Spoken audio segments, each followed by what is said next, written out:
وحلاوتها النهاردة بقى هعمل لكم بليلة. أحلى أكل البليلة النهاردة، أحلى أكل البليلة في ليالي الشتاء. هنا أنا جبت القمح وغسلته كويس قوي ونقعته شوية مع معلقة رز من المصري اللي احنا بنطبخه.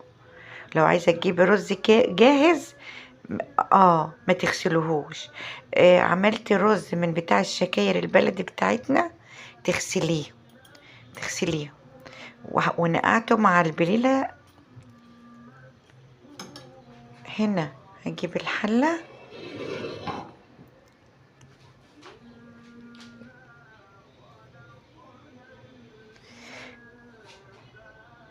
وهضيف